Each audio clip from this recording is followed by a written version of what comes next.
Pues doy gracias a Dios por poder estar aquí con vosotros. Para mí es un privilegio y una enorme responsabilidad, y solamente aquellos que predican lo saben. Doy gracias a mi hermano por la presentación. Bueno, yo hoy en día quizás sería licenciado en bioquímica, pero no, cuando yo estudié eso no existía. Yo era licenciado en ciencias biológicas, pero en la especialidad de bioquímica. ¿Vale? Es una pequeña aclaración por si alguno hay en la universidad y dice, este hombre es el licenciado en bioquímica. No, es que antiguamente no existía esa licenciatura y estudiábamos en la especialidad, se podía estudiar en diferentes carreras. Bueno, dicho la pequeña aclaración, ya digo que pues muchas gracias a mi hermano por haberme invitado y muchas gracias a Dios por permitirme, sobre todo a Dios por permitirme estar aquí, y gracias a vosotros pues por estar aquí. Vamos a orar al Señor. Señor, quiero darte muchas gracias porque tú me permites el privilegio de poder servirte. Gracias, Señor, por poder estar aquí en esta tarde. Yo te pido, Señor, que tú puedas ungir mis labios para que toda palabra que salga de mi boca sea tu palabra, que sea ungida por tu Espíritu Santo, Señor. Y yo te pido, Padre, que tú prepares la tierra de nuestros corazones, que tu palabra pueda caer en buena tierra y pueda dar fruto al 100%, Señor. Yo te pido que tú protejas tu semilla para que pueda echar raíces profundas. Y sobre todo ayúdanos a ser hacedores de tu palabra, que no llenemos nuestra mente de conocimiento, sino nuestra vida de práctica de tu palabra. Gracias por todo, en el nombre de Jesús. Amén. En esta tarde voy a empezar haciéndoos una pregunta muy difícil. A mí no me gusta hacer preguntas a los oyentes porque no me gusta poner en compromiso a las personas, pero os voy a hacer una pregunta muy difícil. ¿Sabéis quién es Job? Sí, pues me alegro mucho porque a veces le he hecho esta pregunta a mis alumnos, hasta de cuarto de la ESO, y me han dicho, si nos dices en qué equipo juega, a lo mejor... Pero no es un jugador de fútbol. Y el libro que relata la historia de Job es un libro muy interesante en la que Dios sienta bases muy importantes para nosotros los cristianos también. Y quiero centrarme solamente en dos de las enseñanzas, de las muchas enseñanzas que podemos sacar en el libro de Job. Y para eso pues vamos a leer un pasaje un poco larguito. Yo lo leo. Se encuentra en el primer capítulo de Job, versículos 6 al 22. Creo que es la única vez que vemos esto en la Biblia, y es una conversación entre Dios y Satanás. ¿Perdón? No, yo lo veo aquí bien. Sí, es que tengo lentes progresivas ya por la edad y lo veo. Job capítulo 1 versículos 6 al 22 dice: un día vinieron a presentarse delante de Jehová los hijos de Dios, entre los cuales vino también Satanás. Y dijo Jehová a Satanás: ¿de dónde vienes? Respondiendo Satanás a Jehová dijo: de rodear la tierra y de andar por ella. Y Jehová dijo a Satanás: ¿no has considerado a mi siervo Job, que no hay otro como él en la tierra, varón perfecto y recto, temeroso de Dios y apartado del mal? Respondiendo Satanás a Jehová dijo: ¿acaso teme Job a Dios de balde? ¿No le has cercado alrededor a él y a su casa y a todo lo que tiene? Al trabajo de sus manos has dado bendición, por tanto sus bienes han aumentado sobre la tierra. Pero extiende ahora tu mano y toca todo lo que tiene y verás si no blasfema contra ti en tu misma presencia.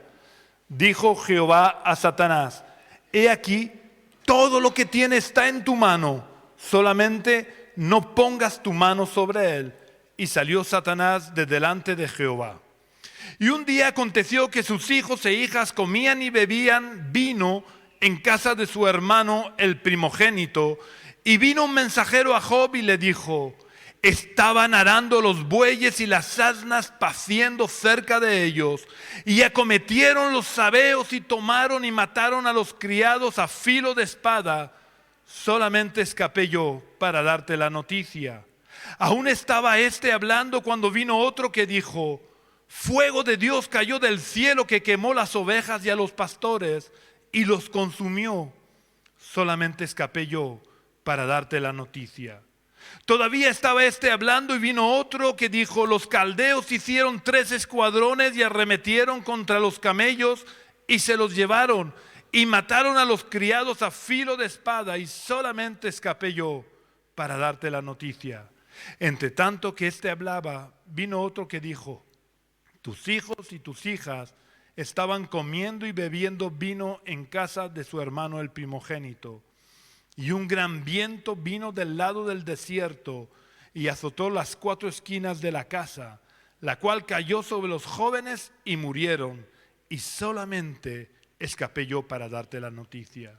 Entonces Job se levantó y rasgó su manto y rasuró su cabeza y se postró en tierra y adoró y dijo: desnudo salí del vientre de mi madre y desnudo volveré allá. Jehová dio y Jehová quitó, sea el nombre de Jehová bendito.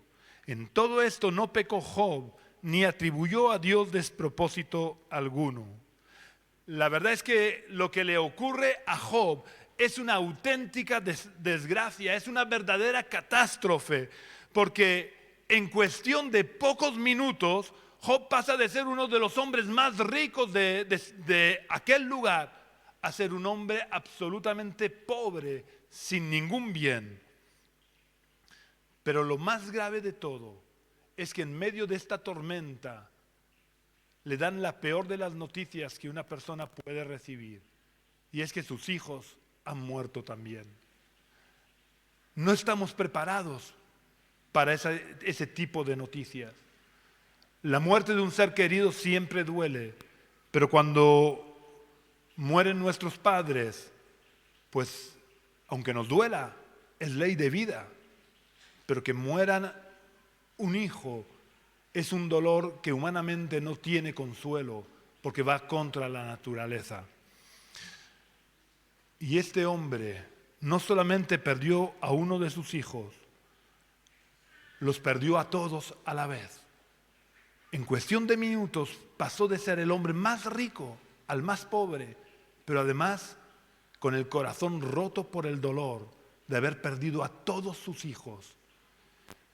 Y yo quiero que nos preguntemos, ¿quién es el culpable o el responsable de todo lo que le acaba de suceder a Job?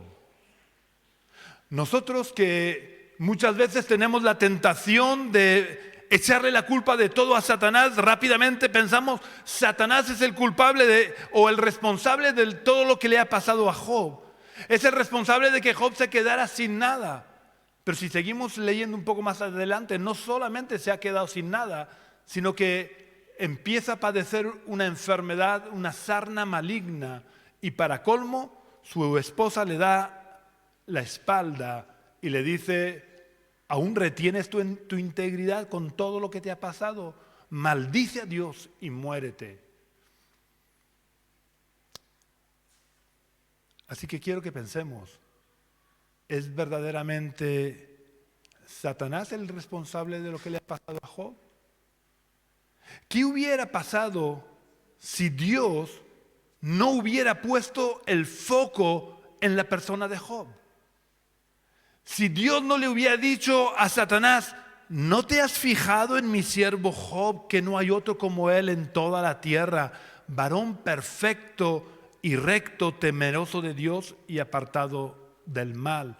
Dirigiendo la mirada de Satanás hacia Job. ¿Qué hubiera pasado si Dios no hubiera hecho eso? Probablemente Satanás ni se hubiera fijado en Job. Job no era más que uno más de todos los habitantes de la tierra. Es Dios el que pone su dedo señalando a Job para que Satanás mire a Job y se dé cuenta de lo que está pasando con Job. Y esto que quizás puede poner nervioso a algún cristiano, realmente debería de darnos paz y tranquilidad, porque eso nos muestra cómo Satanás y por ende todo el principado de las tinieblas no tiene más remedio que obedecer a Dios, porque Dios es el único y auténtico soberano sobre toda la creación. Y esta es la primera enseñanza que podemos sacar del libro de Job. El libro de Job es un canto a la soberanía de Dios que hace y deshace, aún en el mundo invisible. Aún Satanás y todos los demonios no tienen más remedio que obedecer a Dios. Y Dios es el que le da permiso para actuar y el que le prohíbe actuar. Dios es el que usa a Satanás incluso como un peón en un tablero de ajedrez, aunque él no lo sepa o no se dé cuenta. Daros cuenta que después de poner el foco en Job y de permitir que Satanás cause todas estas desgracias a Job, Dios realmente no le da carta blanca a Satanás. Dios le da permiso para tocar a Job, pero Dios le marca unos límites claros. En el pasaje que he leído le pone el límite de no puedes tocarlo a él. Pero en el siguiente paso le da permiso que lo toque, pero le dice no le quitarás la vida. Es decir que Job estaba aún bajo la lluvia de desgracias, estaba bajo la protección de Dios, que estaba impidiendo que Satanás pudiera llegar más allá de lo que él le estaba permitiendo. Hay un caso en el Nuevo Testamento que no es exactamente igual al de Job, pero sí es parecido en esto que estoy diciendo, en el que podemos ver cómo Dios pone los límites para que Satanás no pueda tentarnos o no pueda probarnos más allá de lo que podemos resistir, porque Dios permite a Satanás actuar, pero le marca unos límites que Satanás no puede transgredir. El ejemplo en el que quiero que pensemos en este momento es en el de Pablo. Pablo, en su segunda carta a los Corintios, relata que hay un mensajero de Satanás que lo abofetea y que por 3 veces le ha pedido a Dios que se lo quite. Y Dios le ha dado unas palmaditas en los hombros y le ha dicho: querido Pablo, no sigas pidiéndome esto porque no te lo voy a quitar. Porque mi poder se perfecciona en tu debilidad. Así que, ¿quién es el último responsable de que haya un mensajero de Satanás abofeteando a Pablo? El responsable es Dios. Porque Dios es el que tiene poder para impedirlo, y Pablo está orando fervientemente por 3 veces que se lo quite, y Dios le dice: no te lo voy a quitar. Luego Dios podía quitárselo, por tanto, si lo permite, el responsable, por así decir, es Dios de que haya un mensajero de Satanás abofeteando a Pablo. La diferencia entre Pablo y Job es que Pablo sí conocía el propósito por el cual Dios estaba permitiendo ese mensajero. Porque para que los cristianos de Corinto, cuando leyeran la carta, no se asustaran, empieza el pasaje relatando el propósito por el cual Dios permitía eso. Y el propósito era porque Pablo había recibido unas revelaciones que no ha habido nadie en la tierra que haya tenido una revelación como la que tuvo Pablo. Vosotros, para que nos demos cuenta de la importancia de la revelación de Pablo, quiero hacer una comparación. El autor del libro de Apocalipsis es el apóstol Juan. El Apocalipsis, traducido al castellano, es revelación, porque ahí se relata la revelación que tuvo Juan, un pedazo de revelación en el que Juan relata lo que iba a ocurrir en el final de los tiempos. Pero es curioso, Juan es capaz de relatar con un lenguaje simbólico o como fuera, pero es capaz de relatar esa revelación. Sin embargo, Pablo, que era muchísimo más culto que él, de hecho es reconocido como una de las mentes privilegiadas de toda la historia, Pablo, que es muchísimo más culto que Juan, dice que la revelación que él ha recibido es tal que no le es dado al hombre poder expresar. Así que él sabe que por su tendencia al orgullo, Dios, que le había dado esa revelación, tenía que permitir que ese mensajero de Satanás lo abofeteara para que esa revelación no se le subiera a la cabeza. Sin embargo, el pobre Job no sabe por qué le está ocurriendo todo esto. Y lo que quiero resaltar también es el final del pasaje que he leído, que dice: en todo esto no pecó Job, ni atribuyó a Dios despropósito alguno. Esto es interesante. A pesar de que Job no entiende el propósito de Dios y le pregunta a Dios en repetidas ocasiones por qué le está pasando lo que le está pasando. Es más, hay momentos que dice, con otras palabras, pero dice que le gustaría subir a donde está Dios para poder ver a Dios y preguntar por qué le estaba pasando lo que le estaba pasando. Sin embargo, él en lo profundo del corazón sabe que Dios tiene un propósito en todo el sufrimiento que está pasando. Porque dice que no le atribuyó a Dios despropósito alguno. En ese momento Job estaba nublado, su mente estaba nublada por el dolor. Y no entendía lo que le ocurría, pero en lo profundo de su corazón, él estaba confiado y sabía que Dios tenía un propósito. Pero como la mayoría de los seres humanos, quería saber por qué tenía que estar sufriendo lo que estaba sufriendo. Y ya digo, en repetidas ocasiones él le pregunta a Dios ¿por qué? Yo he escuchado a hermanos compartir de que no tenemos que preguntarle a Dios el por qué, sino el para qué. Y yo digo, esto sobre el papel está muy bien. Pero en la realidad es que Dios no se va a ofender porque le preguntemos por qué. Yo os digo, yo no soy tan espiritual como estos hermanos y yo le he preguntado a Dios muchas veces el porqué de muchas cosas que me han ocurrido. Que Dios me respondiera o no, eso es otra cosa, ¿vale? A veces Dios me ha respondido de alguna manera y otras veces no. Recuerdo hay una manera que me sorprendió a mí mismo.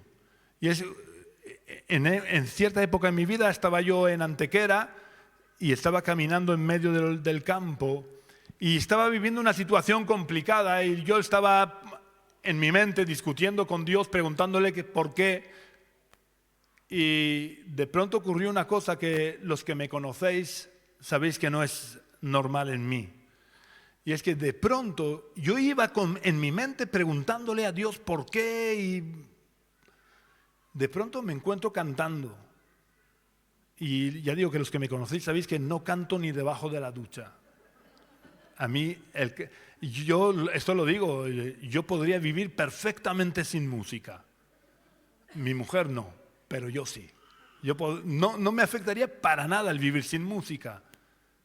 Y no os canto la canción porque ya ha llovido bastante. Pero la canción dice algo así de, porque sé que estás haciendo tu perfecta voluntad. En mi vida estás obrando tu perfecta voluntad. Pero hay muchas veces que le he preguntado a Dios ¿por qué? Y me he quedado con la pregunta sin responder. Porque no creo que Dios se ofenda, pero tampoco se siente obligado porque yo le pregunte, Él se siente obligado a responderme. Dios responde o no de acuerdo a su absoluta soberanía.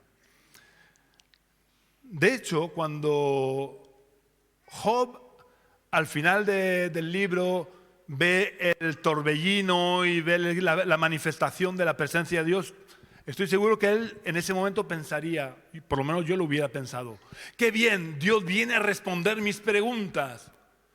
Pero yo os invito a que leáis el capítulo 40 de Job, de ahí en adelante, donde Dios habla con Job. Y os daréis cuenta que no hay ni una pequeña explicación de por qué ha permitido a Job sufrir lo que había sufrido.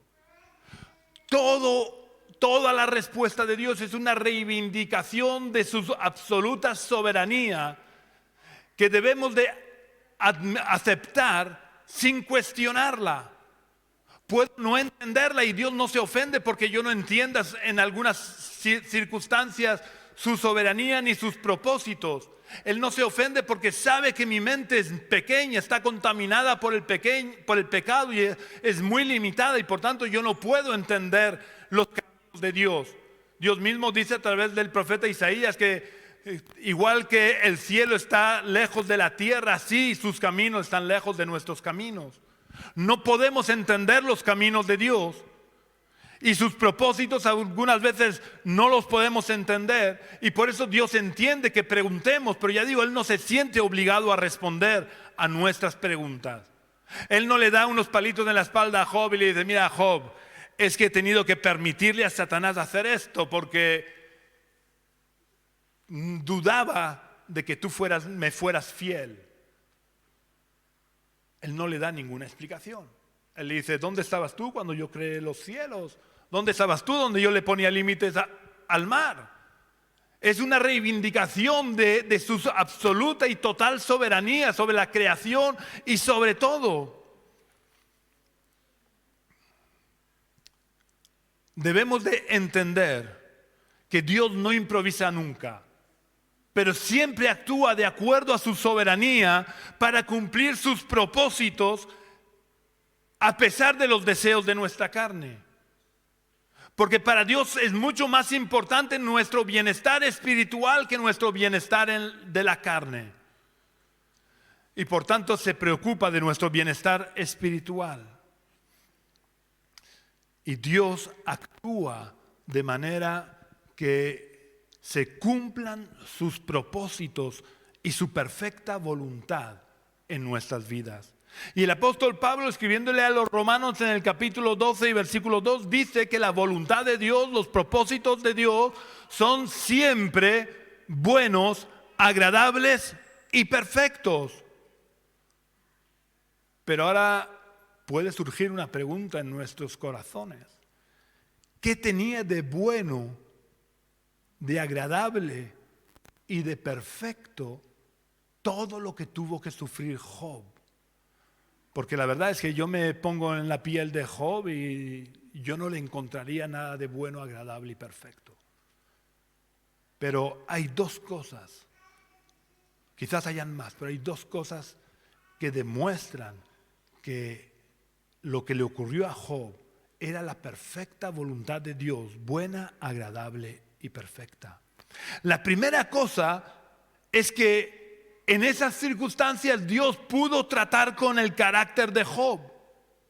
Si leemos todas las declaraciones que hace Job en respuesta a sus amigos, entre comillas, porque con amigos como estos no hacen falta tener enemigos, pero en esas declaraciones que él hace podemos observar cómo hay orgullo en su corazón. Él se creía una persona buena. Y Dios tiene que permitir todo ese trato, todas esas circunstancias dolorosas para que Job creciera en humildad. Y si leemos una de las últimas declaraciones de Job, nos daremos cuenta cómo él ya le responde a Dios en una actitud muy diferente.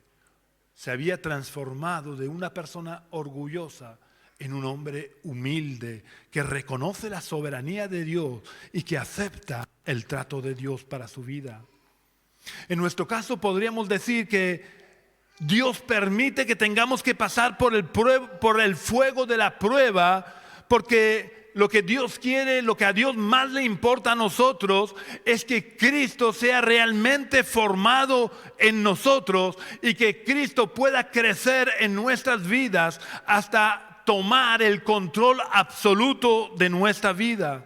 Porque el problema que tenemos hoy en día, sobre todo hoy en día los cristianos en el mundo occidental, es que Cristo quizás ha sido formado en nuestro corazón, pero lo tenemos como un abortivo, como un aborto, mejor dicho. No lo alimentamos, no lo dejamos crecer y mucho menos le dejamos tener la autoridad y el control de nuestras vidas. Y lo que Dios quiere es que realmente tengamos la imagen de Cristo. Y la imagen de Cristo se va a ver en nuestras vidas cuando Cristo tenga el control de nuestra vida. Cuando vivamos por y para Cristo, cuando Cristo sea el que nos mueva, el que nos dirija. Cristo sea realmente lo que decimos muchas veces, pero que son palabras que salen de la boca. Él es el Señor. ¿Cuántas veces lo decimos al día que Él es el Señor?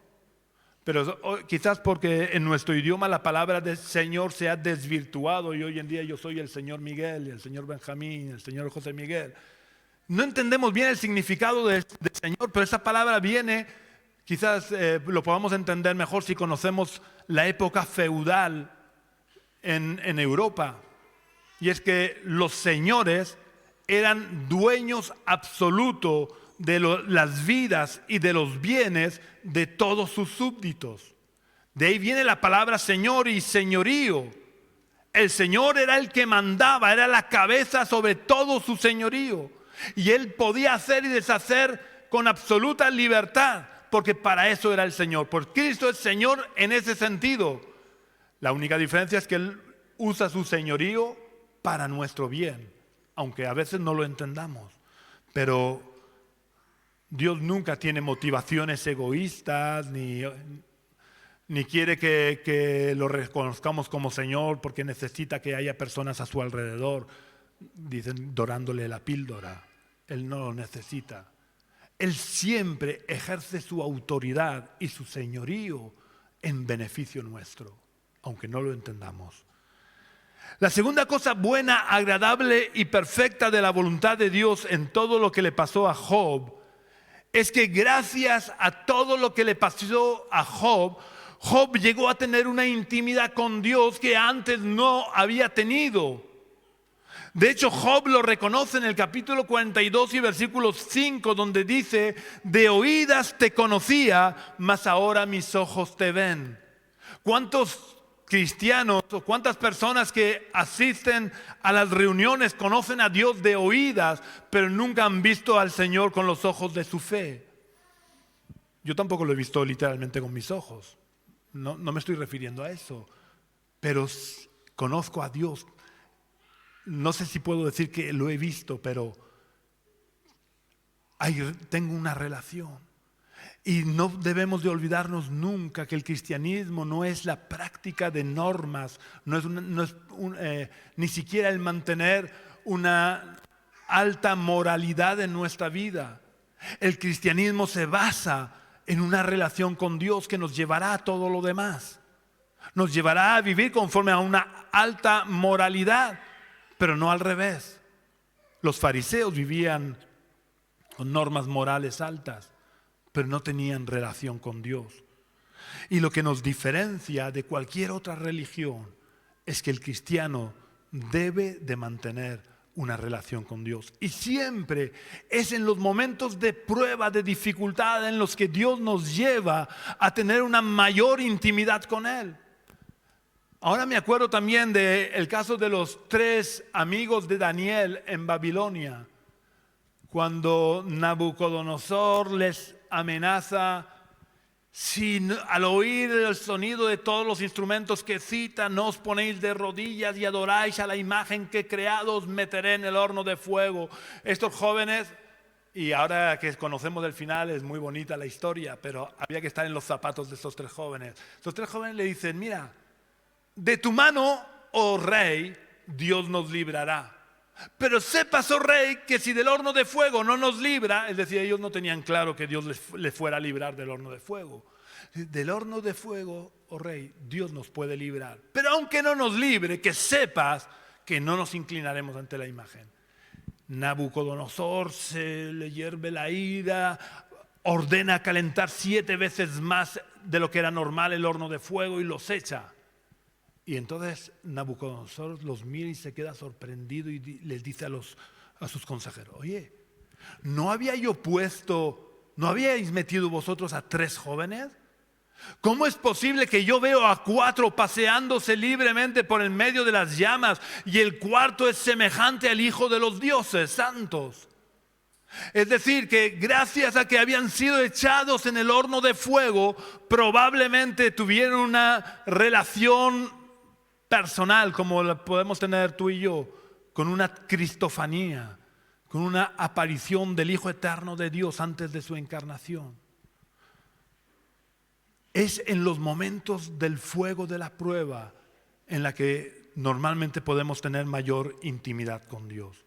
Y la segunda cosa que quiero destacar de la enseñanza que podemos sacar del libro de Job, no os preocupéis que no es tan larga como la primera, es solamente la eternidad del hombre.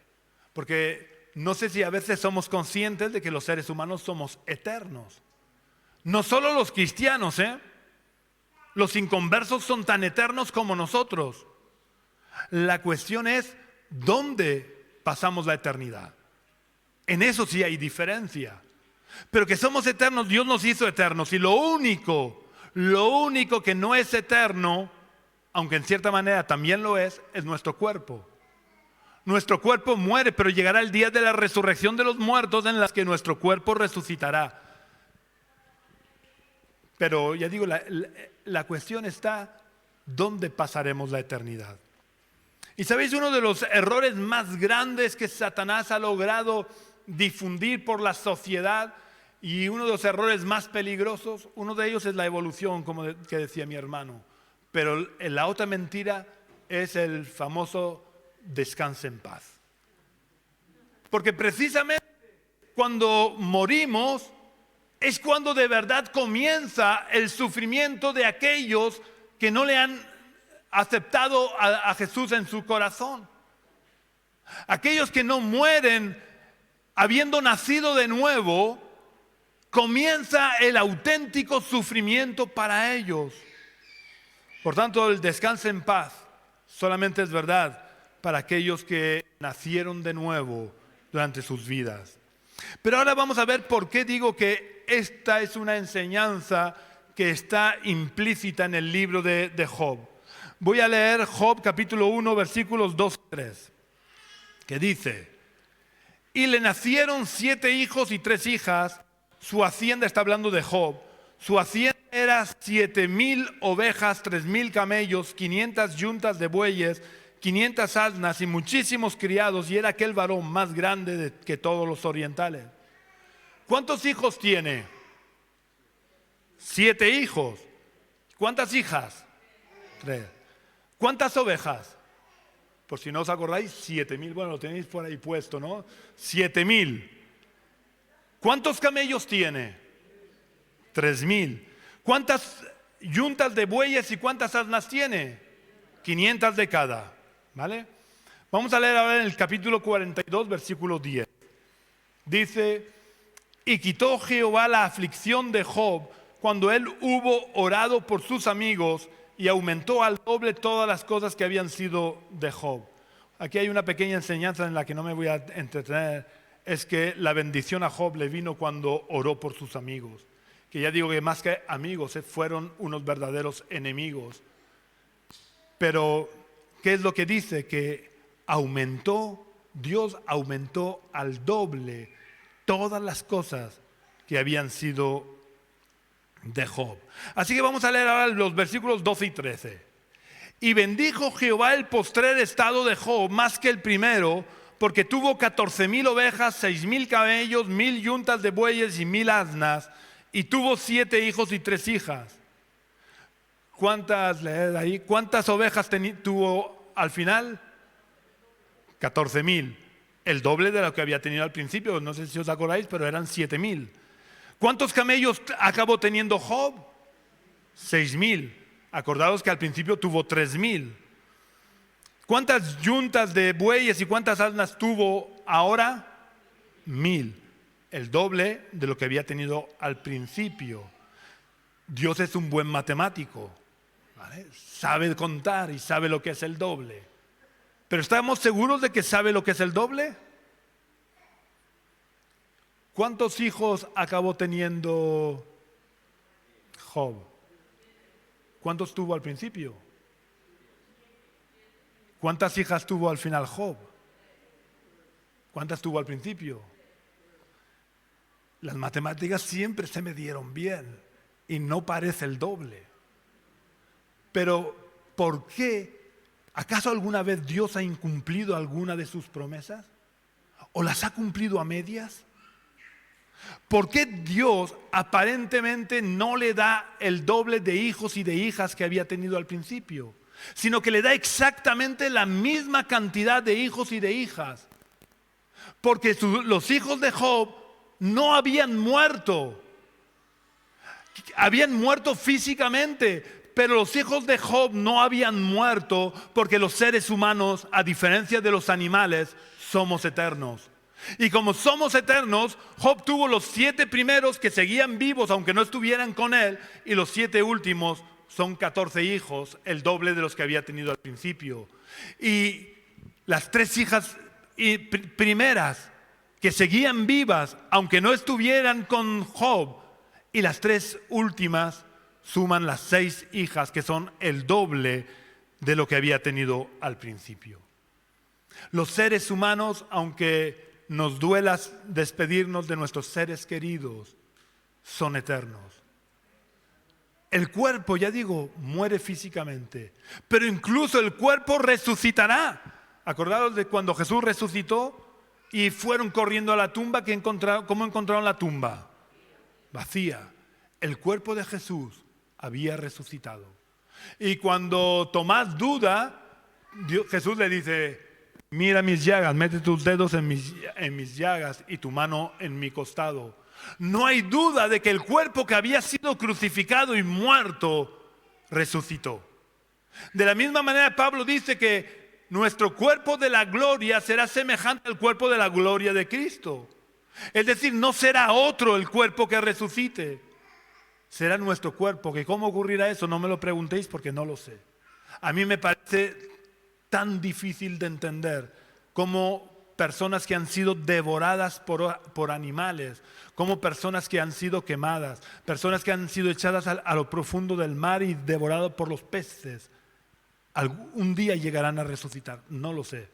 Pero ¿hay algo imposible para Dios, que creó los cielos y la tierra simplemente por el poder de su palabra?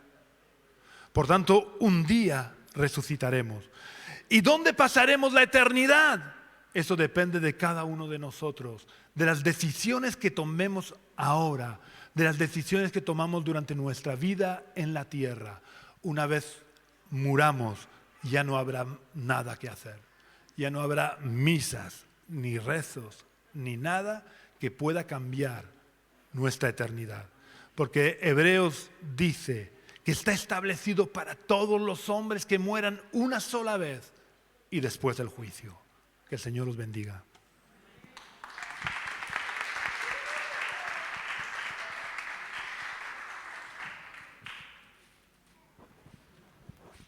Muchas gracias, Pastor Miguel. La palabra no tiene desperdicio. Tengo que reconocer, bueno, no hace mucho sabéis que estuve predicando sobre Job, un personaje que realmente, y un libro, el más antiguo de la Biblia, que nos deja, yo creo que sorprendidos en muchos aspectos.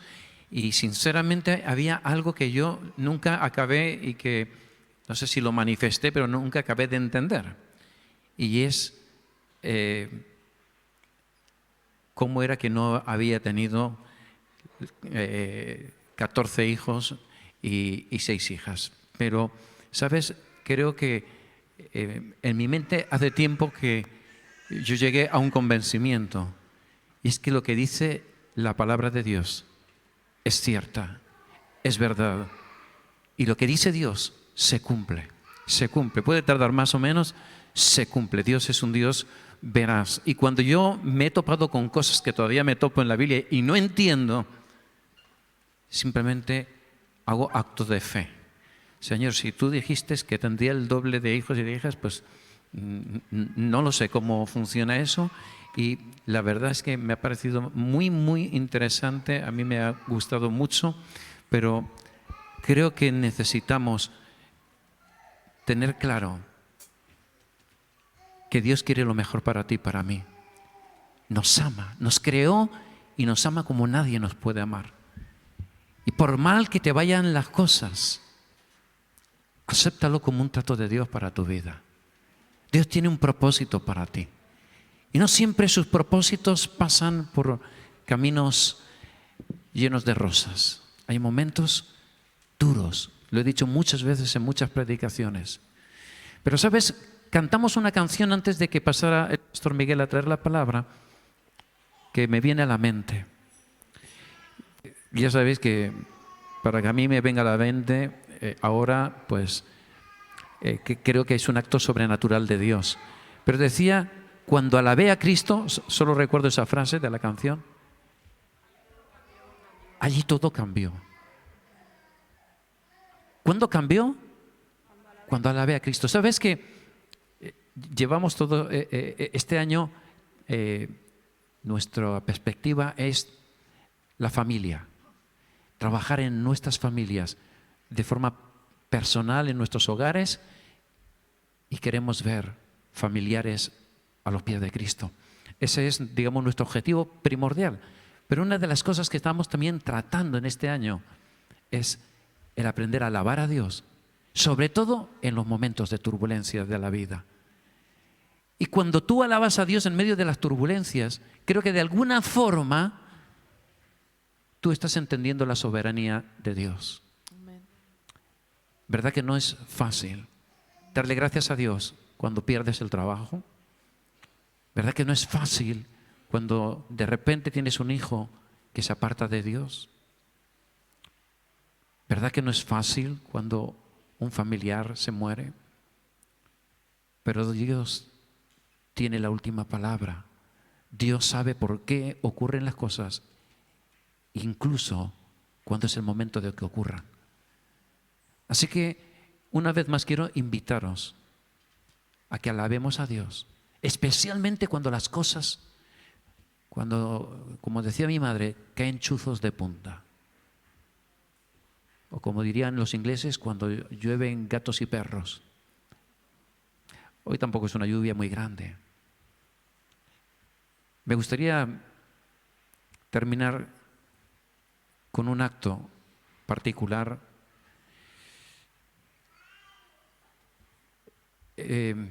Estoy sin las gafas y no veo quién está y quién no está. Necesito saber, Alex, ¿estás por ahí? Alex Kermel. Sentí que tenías que orar tú.